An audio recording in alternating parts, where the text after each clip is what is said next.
We're going to move on to the next speaker, which is one of our newest lecturer from the Department of Obstetrics and Gynecology, Dr. Rajeev Kumar, and he will be speaking on different topics that I heard that Dr. Lutfi shared about cesarean section. So we are going to discuss on pre-eclampsia, which is one of the indications for cesarean section. But what we're going to discuss today is about pre-eclampsia. So over to you, Rajeev. Good morning, everyone. Just share my screen. All right, first and foremost, thank you for the privilege that you've given me to share a little bit on preeclampsia. So the topic that I've chosen today is to speak about the prediction, the prevention, and how do we prevail in managing preeclampsia. Now, I just want to tell you a little bit about hypertensive disorders that affect pregnancy. About 1 in 10 women actually would develop hypertension during pregnancy. And about 2 to 8% of these patients will go on to then have preeclampsia, which actually causes lifelong problems to both mother and the child. This is actually a leading cause of both maternal death and neonatal death around the world, and is actually increasing the global economic burden of healthcare. Now, preeclampsia, or we can call it for short as PE, significantly increases the risk factors or the risks of developing future problems in terms of health, like hypertension, metabolic disorders, or even neurocognitive impairment in offspring. So what exactly is preeclampsia all about? To keep it very simple, preeclampsia is basically a placental disease as a result of dysfunctional uteroplacental perfusion that leads to a systemic inflammatory response and endothelial dysfunction. Now, what is preeclampsia? We know a little bit about preeclampsia, but how aware is the population about preeclampsia? Now, if you look, the total awareness about preeclampsia among pregnant mothers is not too bad. 83% would have heard about preeclampsia. 99% knew what preeclampsia is about. However, despite all the awareness that we have created, more than half of these women did not know what to do when they actually developed preeclampsia. 44% did not know who they should contact if they have preeclampsia. Most mothers did not even know that they can develop preeclampsia 6 weeks postpartum. Now, not knowing the symptoms, not knowing what to look for, actually causes a lot of problems. And preeclampsia can lead to maternal death. And 60% of maternal deaths actually still do occur because of preeclampsia. Now, we know that preeclampsia is a preventable issue. We need to act early and we need to screen early, which is why I chose the topic of preventing and how do we predict and how do we prevail in managing preeclampsia. Every year in the month of May, we use it to raise awareness in order to screen and to treat preeclampsia. So generally, what is the idea of preeclampsia? We know that preeclampsia is all about a pregnant woman having edema, having high blood pressure, and having protein in the urine. Now, this is the old way of how we used to identify preeclampsia. Now, before we even go deeper into what preeclampsia is about, I'm just going to show you a little bit about what preeclampsia is all about. And for that, we need to understand the pathophysiology of preeclampsia itself. Now, the pathophysiology is divided into 2 stages. The first stage is called the abnormal placentation stage, or rather the silent stage, where you don't really see the symptoms. Now, what happens? These women who get pregnant because of the risk factors they have will then have abnormal placentation, and then there's abnormal remodeling of the blood vessels in the uterus that leads to placental disease. Now, the stage 2 involves an androgenic imbalance, or rather the endothelial dysfunction. See, when a pregnant lady gets pregnant, you have the pro-angiogenic factors that need to increase and then help the placenta to develop and to be healthy. However, in preeclampsia, these pro-angiogenic factors like your placental-like growth factor or your VEGF is reduced. What happens is that you have these anti-angiogenic or pro-inflammatory markers which are increased, and I will speak to you more about this in the slides to come. And this is the problem, or this imbalance rather causes a more serious problem, which is a systemic dysfunction leading to preeclampsia, as we know. Now, who is most at risk of developing preeclampsia? So, a new mother, a primigravida, one who has had a previous illness, she has had previous preeclampsia, women carrying multiple pregnancy, those who already have underlying kidney issues, obese women, all right, or even those who have had preeclampsia, the moms, their mothers have had preeclampsia. So these are the group of women that are actually at risk of developing preeclampsia. Now, this is something that we all know. Traditionally, many years ago, the way of diagnosing or defining preeclampsia was you need to have the proteinuria, you need to have the elevated blood pressure, and then you have the edema in the pregnant lady, and that was good enough to diagnose and classify her as preeclampsia. Now, preeclampsia has taken a modern twist, and that is thanks to evidence-based medicine. Now, many of these study groups, or many of these, I would say, um, uh, collaborative work groups have come up with various different guidelines, all right, and they have published various different CPGs for us to now look at how to manage hypertensive disorders in pregnancy better. One such group is the International Society for the Study of Hypertension in Pregnancy, which has given its guideline and given its recommendations of how do we now diagnose and manage preeclampsia. FIGO has come up with guidelines. Even locally, we have a CPG that has been published on the management of hypertension, and there is a subsection where the management of special groups, which include pregnant women, is included in our local CPG. Now, the modern definition of preeclampsia, as I mentioned, has changed. Now, what has changed with the way we diagnose preeclampsia? So the ISHP, or the International Society for the Study of Hypertension in Pregnancy, has come up with this rather very holistic or very wholesome way of diagnosing preeclampsia, where you have a pregnant lady who has de novo or a new onset hypertension occurring after 20 weeks of gestation. Now, this lady may or may not have protein in her urine. Therefore, proteinuria is not mandatory in order for you to diagnose a woman to have preeclampsia. And she may have the following issues. For example, the maternal organ dysfunction or the target organ affection. She may have renal impairment, liver impairment, neurological complications, as we know, like intracranial bleed, eclampsia, seizures during pregnancy, or even hematological complications. Now, do not be alarmed that sometimes you will see patients who are diagnosed with preeclampsia. They may not have protein in their urine. However, the diagnosis is purely made by the fact that there is evidence of uteroplacental dysfunction, which means when your placenta does not develop healthily and well, you end up having a fetus that is growth restricted with abnormal umbilical artery Dopplers, or for example, other complications like stillbirth. Now, we also know that preeclampsia can lead to serious complications, and very often in a setup or in a country like ours, sometimes patients who are brought in at a part or a stage where they already have developed complications such as acute pulmonary edema, abruptio placenta, or severe jaundice because of hepatic dysfunction. Now, what is this proteinuria that we're talking about in preeclampsia? Now, the significance of proteinuria in preeclampsia can be assessed based on two ways. For example, we have this in our hospital, right? We can use the 24-hour urine sample collection to assess, and anything more than 300 milligrams in the 24 hours is significant. All right, and your protein creatinine or the urine PCR of more than 30 milligrams per millimole is considered significant and diagnostic for preeclampsia.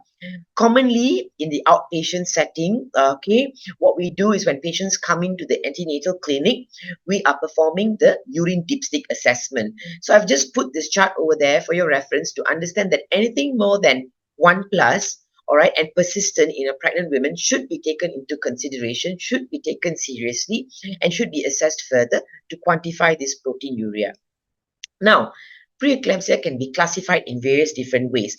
It can be classified based on the gestational age as early onset preeclampsia occurring less than 34 weeks, or late onset preeclampsia occurring more than 34 weeks, or term preeclampsia after 37 weeks of gestation. The preeclampsia definition or the classification can also be divided based on the degree, based on the level of hypertension, the presence of proteinuria, and if the patient has symptoms. Now, if you talk about the severity, you often hear terms like mild preeclampsia or severe preeclampsia. What is the severe preeclampsia? Now, if this patient is diagnosed with high blood pressure or gestational hypertension with or without the proteinuria, and then goes on to have a maternal organ dysfunction, like in HELP syndrome, where you have your elevated liver enzymes, low platelets, group of problems, can then be classified under the severe preeclampsia category. So, what is it that you need to know about preeclampsia? What is it that we need to tell our patients about preeclampsia? Preeclampsia can give you a lot of signs and symptoms, right? So the first thing that a pregnant lady may experience is swelling. She may experience edema of the lower limb or sometimes even the entire body. Okay, she may experience abdominal discomfort, especially the epigastric region, when there is stretch in the Glissen's capsule of the liver, owing to the microvascular hemorrhage in the subcapsular region of the liver that leads to nausea and vomiting. All right, and protein in the urine, as we discussed, visual changes, right, headaches, all right, and a sudden weight gain or even shortness of breath if there is acute pulmonary edema. So these are the symptoms that you want to look out for in a patient who presents to you pregnant with hypertension. Now, 20% of these women who are diagnosed with preeclampsia go on to suffer complications. The complications can be broadly divided into the maternal complications as well as the fetal or neonatal complications. As I mentioned earlier, mothers who have or suffer from preeclampsia may end up having serious complications like placental abruption, which is probably going to increase the risk of mortality in these women due to postpartum hemorrhage, right? And many of our patients have actually succumbed because of acute pulmonary edema, all right? And these conditions, although treatable right now, puts these women at a higher risk of developing cardiovascular disease later on in life. And as for the fetus or the neonate, it's often associated with fetal growth restriction, therefore giving low birth weight babies, preterm deliveries, preterm whether it's iatrogenic, we have to terminate the pregnancy because of early onset preeclampsia, for example, intrauterine demise, all right? And these fetuses also have a future potential risk of developing cardiovascular disease. Now, the question that I want to raise and what I want to explain to everyone is that can preeclampsia actually be predicted? The answer is yes. Now, we now understand that there are various factors that contribute to preeclampsia developing. One such factor is the maternal risk factors, which we'll look into, maternal genotype, and the environmental factors and the maternal phenotype itself. These complex interactions occurring in a pregnant lady can then result in an unhealthy fetal placental unit, which then leads to preeclampsia and all these complications that we spoke about. Now, how do we predict preeclampsia? Basically, it's risk assessment. Now, the risk assessment for preeclampsia involves looking at maternal risk factors, her history, blood pressure measurement, or the mean arterial pressure assessment early on in pregnancy in the first trimester, ultrasound assessment, and also the availability of blood biomarkers, which we discussed in the etiopathogenesis just now, right? The biomarkers, the placental growth factors, or the anti-angiogenic factors now help us and aids us in predicting and diagnosing preeclampsia in these women, therefore enabling us to risk stratify them into high risk and low risk. Now, this is how NICE guideline came up with a classification, or rather a risk stratification strategy to classify these women into two different big groups. One with moderate risk factors, and the second group of women are those with high risk factors, as you can see in this chart. Moderate risk includes being nulliparous, a primigravida, mums who are older, 40 years and above, if a last childbirth was 10 years ago, and her BMI is more than 35. If the patient's mom herself had preeclampsia, is also a risk factor. And of course, as I mentioned in my previous slide, that high risk factors such as a pre-existing medical condition puts the mother at a risk of developing preeclampsia. Now, the prediction of preeclampsia is also enabled by, like I said, the mean arterial pressure assessment and other biophysical markers which we may perform, which includes ultrasound assessment of the uterine artery Dopplers. Now, the new kid on the block, or something that has been there rather for quite some time, but a lot of research and a lot of advancement has come around with the potential biochemical markers that can be used to predict preeclampsia further. I'm just going to highlight the three main ones that we often hear of, which is the pregnancy-associated plasma protein A, or the PAP-A, the placental-like growth factor, and SFLT1, or it's known as the soluble FMS-like tyrosine kinase 1.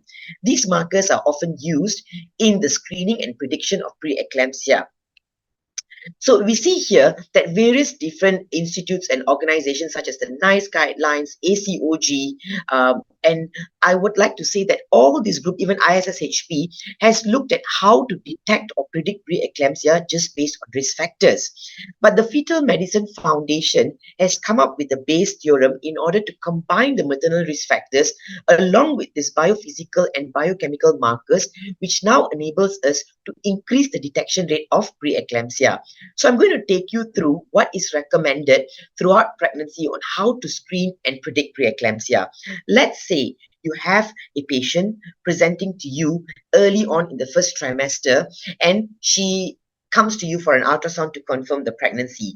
Use this as an opportunity to assess the risk of preeclampsia.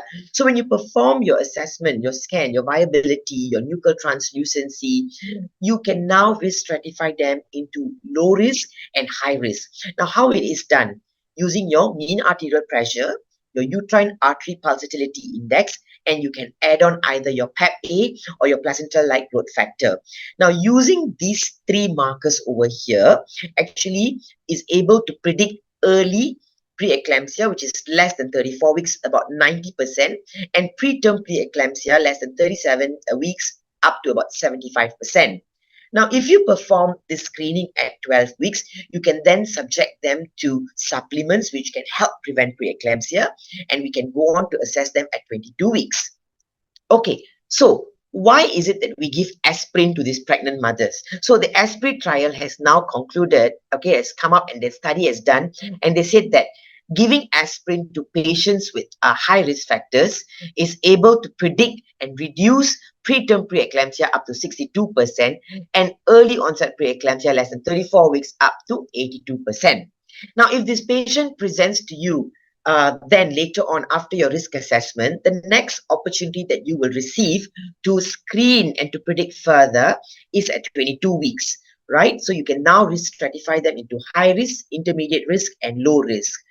Performing this screening between 20 to 24 weeks, now what I would like to just highlight to you is that adding the soluble FMS-like tyrosine kinase biochemical marker further enhances the detection rate to 100% for preterm, for early onset preeclampsia, and up to 85% in preterm preeclampsia.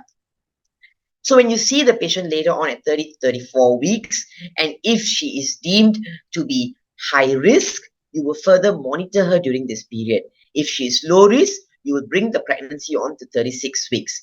I just want to highlight that after 30 to 34 weeks, the use of the umbilical artery pulsatility index is rather low because, the use of mean arterial pressure, PLGFs, and SFLT1 actually gives you a better detection rate of preeclampsia, less than 37 weeks up to about 97%.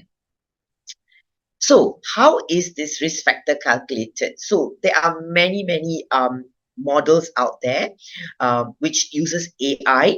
So basically, if you can use, for example, the Fetal Medicine Foundation's risk calculator, you have to just go in there, key in the demographics of this patient, and then you just key in all this information that is required.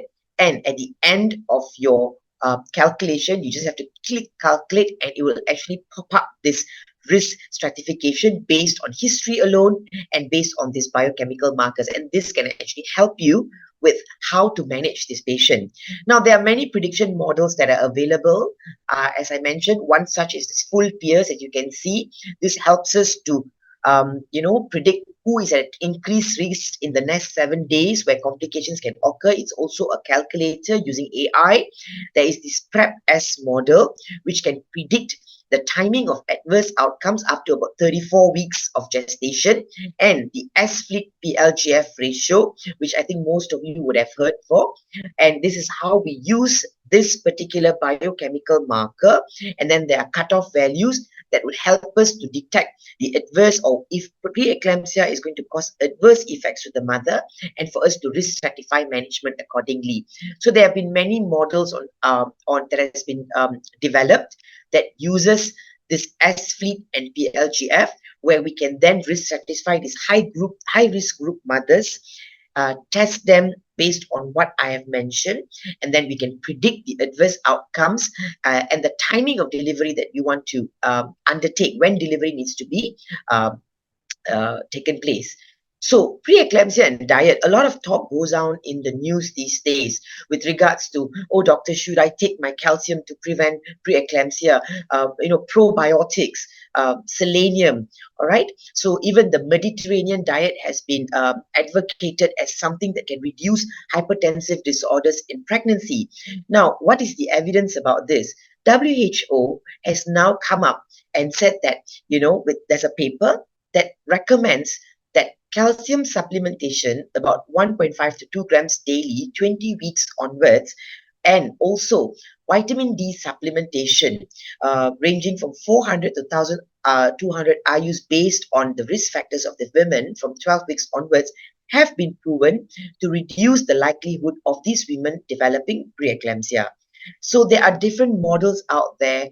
This is one such checklist that we can use on how we can monitor these patients, their blood pressure, all right, the medications, if they are on medications, what is the target blood pressure that we want, and the supplementation of nutrients that we want to give them in order for us to reduce the risk of preeclampsia. Now, what are the real effects of preeclampsia on pregnancy? Once again, onto the baby, as I mentioned earlier, may result in poor growth, preterm birth, fetal death. And this may also lead to health problems like hypertension and diabetes in the future. And for the mother, the worst case scenario, eclampsia, acute pulmonary edema, intracranial bleeding, poor neurological recovery, or even maternal death. And like I said, the risk of developing future cardiovascular disease. The treatment of preeclampsia, it's a whole different topic for another day if I have another opportunity, but it's just broadly classified into number one, when to deliver the patient and how to deliver the patient. The treatment is for preeclampsia is that you need to deliver the patient in order for this condition to regress. And sometimes a preterm delivery may be necessary in these women if preeclampsia causes potential or fatal complications to the mum. The management of preeclampsia depends based on whether it's mild or severe preeclampsia. And most often, in mild to moderate cases, these women may be managed closely and monitored, and we try to bring them up to 37 weeks. So if we've heard a lot about how to predict and how to prevent preeclampsia in a nutshell, now how do we prevail?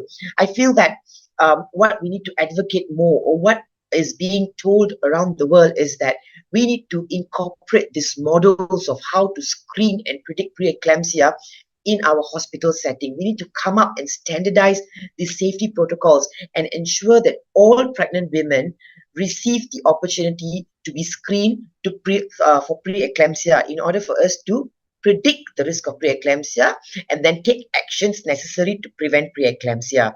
So together, I feel that given all these available information that we have and these models that we have that is free online, we can now predict, prevent, and prevail over preeclampsia, so no mothers or no more mothers or babies will have to experience serious complications, and they can experience safer births. With that, I thank you.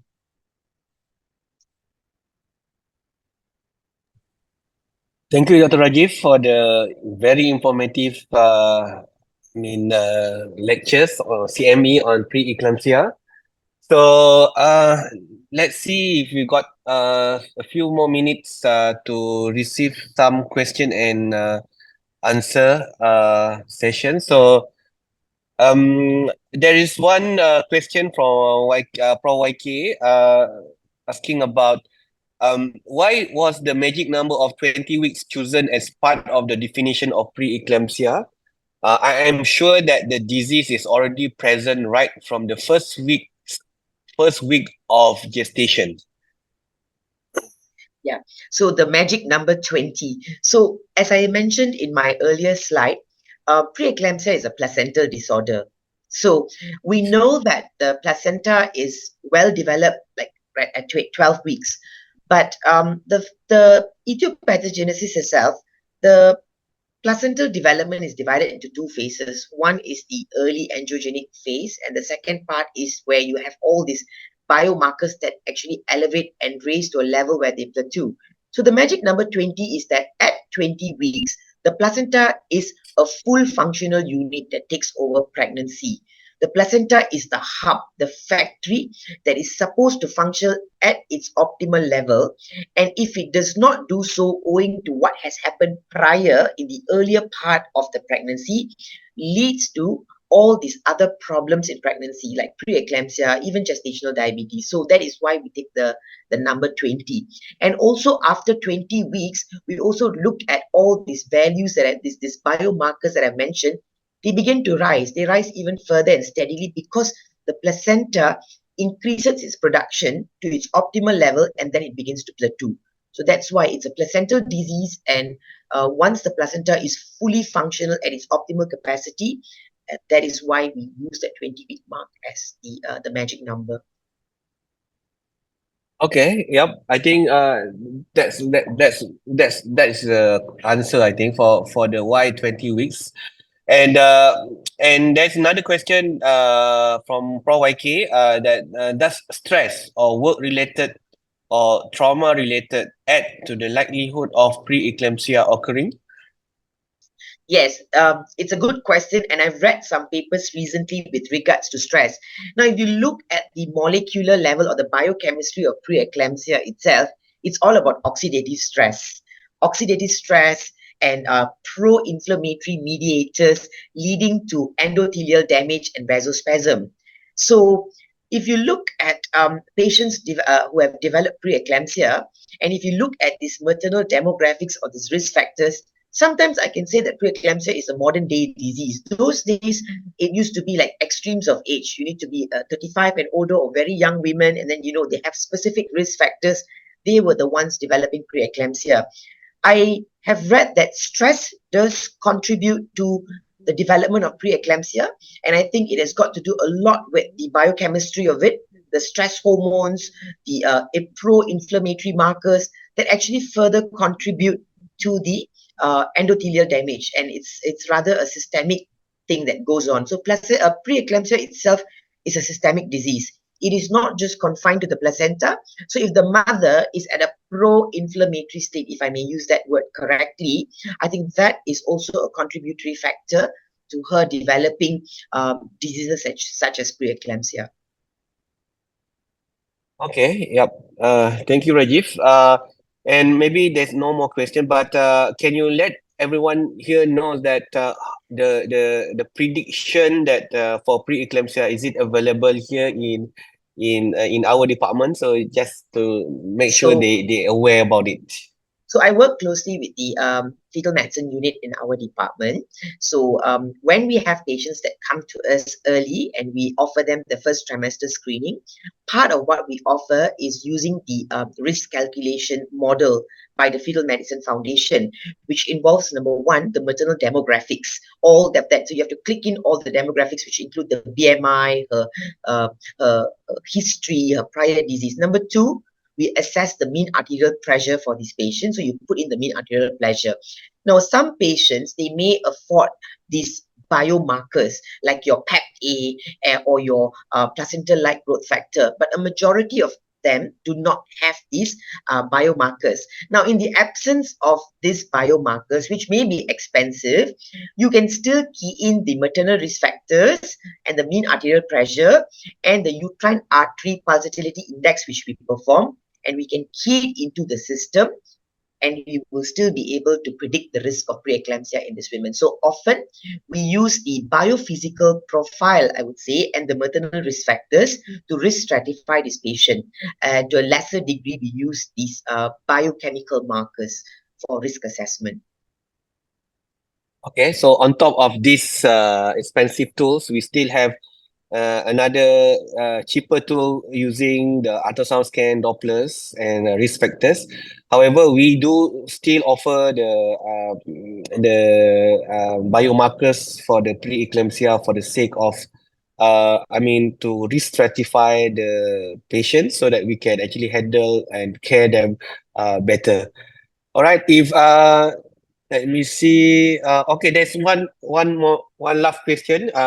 So there's one question from Dr. Azana. Do we or MOH have targeted dietary intervention program for women identified to be at high risk of developing preeclampsia before 20 weeks? So the screening for preeclampsia, if we were to look at the Ministry of Health per se, right? The Ministry of Health per se does not have a standard protocol for risk assessment like the models that I presented, but rather at the local health clinic, if you look at the antenatal book, they have a checklist of the risk factors, and that is where they would then decide on whether she would need a prevention of preeclampsia or she will need further assessment. Part of this assessment includes dietary management. Now, there are many different diets that has been advocated. There are many different papers on diet. But however, the Ministry of Health right now, or the Klinik Kesihatan Ibu dan Anak, does hold dietary advice and does advocate, for example, a low salt diet. And there's a whole comprehensive explanation, or rather a module there, that is actually conducted by the jururawat masyarakat or the midwives at the clinic level for these patients who have been targeted as high risk based on their risk factors. All right, okay. Thank you very much. And for your information, our department actively do research on preeclampsia, on sleep, eye mask, ear plug, and a lot of intervention that we offer for this patient. And you can actually look at the publication list that we have published from our department.